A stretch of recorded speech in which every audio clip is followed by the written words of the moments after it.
तो हेलो दोस्तों, आप सभी का स्वागत है आज के इस नए वीडियो में नए टॉपिक के साथ। तो चलिए इस प्रकार से आज के इस नए क्लास में आज हम लोग एक नए चैप्टर की शुरुआत कर रहे हैं। अब हम लोग जो जैव अणु वाला चैप्टर है 11 बायोलॉजी का जो चैप्टर नंबर 9 है जैव अणु, उसके जितने भी इंपॉर्टेंट टॉपिक हैं आसानी से क्लियर कर चुके हैं।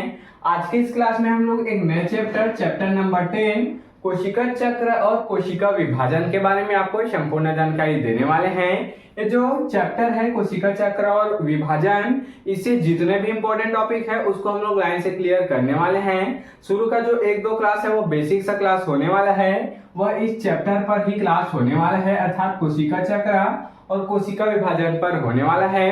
तो इस प्रकार से आज के इस पहले से क्लास में हम लोग कोशिका चक्र और कोशिका विभाजन के अंतर्गत इसी को समझने का प्रयास करेंगे। आखिर ये जो दो शब्द यहाँ पर बोला गया है कोशिका चक्र, ये क्या होता है तथा इसकी जो अंतरावस्था है इसको समझने का प्रयास करेंगे कि ये जो चक्र है कितने अवस्था में पूर्ण होता है।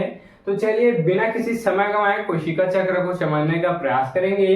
देख सकते हैं इसको सेल साइकिल के नाम से भी जाना जाता है। कोशिका चक्र अर्थात सेल और साइकिल हो गया, तो इसे कोशिका विभाजन चक्र भी कहा जाता है। देख सकते हैं जो कोशिका चक्र है उसको कोशिका विभाजन चक्र भी कहा जाता है। एक व्यवस्थित श्रृंखला है, देख सकते हैं कोशिका चक्र क्या है, एक व्यवस्थित श्रृंखला है जिसमें कोशिकाएं बढ़ती है और विभाजित होती है। देख सकते हैं बढ़ती है और विभाजित होती है अर्थात कई भागों में बढ़ती है, जिससे दो समान बेटी कोशिकाएं बनती है। क्या बोला गया, बेटी कोशिकाएं अर्थात उसी के समान और छोटे छोटे कोशिकाएं बन जाता है। क्या बोला गया, इस लाइन में एक व्यवस्थित श्रृंखला है। ये जो कोशिका चक्र होता है, ये जो सेल का क्या होता है, साइकिल होता है, वो क्या होता है एक प्रकार का क्या है, श्रृंखला है जिसमें कोशिकाएं बढ़ती है। देख सकते हैं इसमें कोशिकाएं बढ़ती जाती है चक्र में, जैसे जैसे चक्र आगे बढ़ता जाता है कोशिकाएं बढ़ती जाती है आकार में और विभाजित होती है। एक तरफ तो बढ़ती जाती है और विभाजित भी होती जाती है। इस प्रकार से होता है, इस प्रकार से बढ़ता जाता है और इस प्रकार से विभाजित भी होता जाता है। उसी को बोला गया है जिससे दो समान बेटी कोशिकाएं बनती हैं। इससे देख सकते हैं दो समान बेटी कोशिकाओं का निर्माण हो जाता है। यह कोशिका के जीवन का एक महत्वपूर्ण हिस्सा है। देख सकते हैं ये कोशिका के जीवन का महत्वपूर्ण हिस्सा होता है जो कि वृद्धि और विकास और मरम्मत के लिए आवश्यक होता है। देख सकते हैं ये जो कोशिका चक्र है, ये जो सेल साइकिल है, वह कोशिका के लिए एक महत्वपूर्ण हिस्सा होता है और उसकी वृद्धि और विकास तथा मरम्मत के लिए क्या होता है, बहुत ही आवश्यक होता है। कोशिका चक्र के मुख्य जो चरण है, चलिए इसको समझने का प्रयास करते हैं। आशा करता हूं आपको जो कोशिका चक्र है क्लियर हो गया होगा। क्या होता है एक बार और देखेंगे तो इसे कोशिका विभाजन चक्र भी कह दिया जाता है। इसको आप लिखिएगा फिर भी चलेगा, न लिखे फिर भी चलेगा। इतना लिखिएगा कि ये एक व्यवस्थित क्या है, श्रृंखला होता है। कोशिका चक्र एक व्यवस्थित श्रृंखला होता है जिसमें कोशिकाएं बढ़ती है, विभाजित होती है तथा दो समान बेटी कोशिकाओं का इससे निर्माण हो जाता है। इतना क्लियर। आगे लिखेंगे यह कोशिका के जीवन चक्र का महत्वपूर्ण हिस्सा होता है जो कि कोशिका के वृद्धि, विकास और मरम्मत के लिए अति आवश्यक होता है। जब कोशिका चक्र चलता जाता है तभी कोशिका में वृद्धि होता है, विकास होता है तथा उसके मरम्मत हो जाता है। इतना क्लियर। चलिए इसके मुख्य कुछ चरण हैं, इसको समझने का प्रयास करेंगे। वैसे तो कोशिका विभाजन के चरण भी बहुत सारे हैं, लेकिन आज हम लोग सिर्फ कोशिका चक्र पढ़ रहे हैं तो उसी का चरण पढ़ेंगे।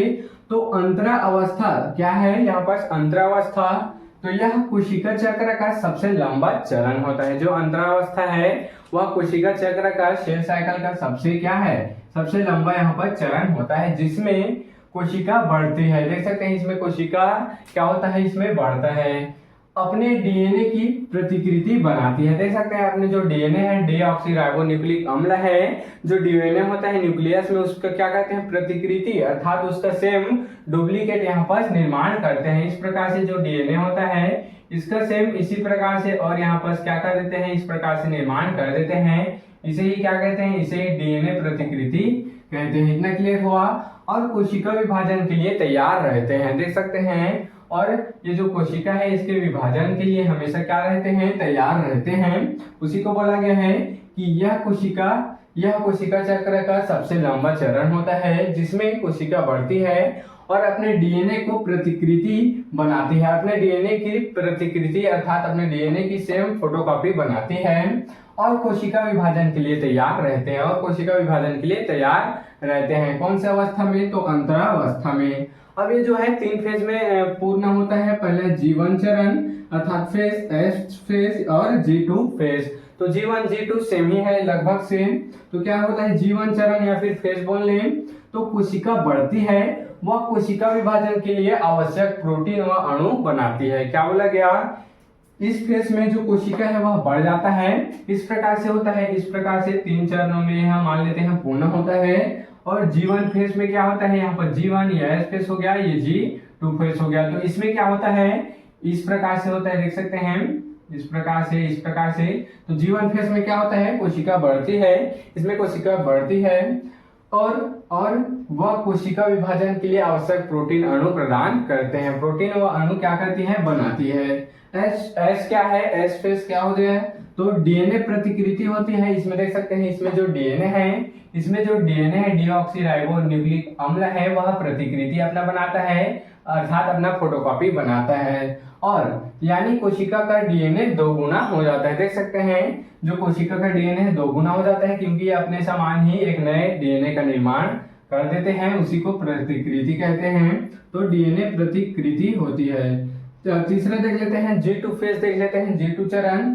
तो कोशिका आगे बढ़कर आवश्यक प्रोटीन बनाती है। देख सकते हैं इसी प्रकार से ये फिर से आगे बढ़ के आवश्यक प्रोटीन और अणु का निर्माण यहाँ पर कर देते हैं। इतना किया है। तो चलिए अब हम लोग कोशिका चक्र के जो फेज है इसको समझ चुके हैं। अब इसके कुछ महत्व है, कोशिका चक्र का कुछ इंपॉर्टेंट महत्व है, इसको भी समझना आवश्यक है।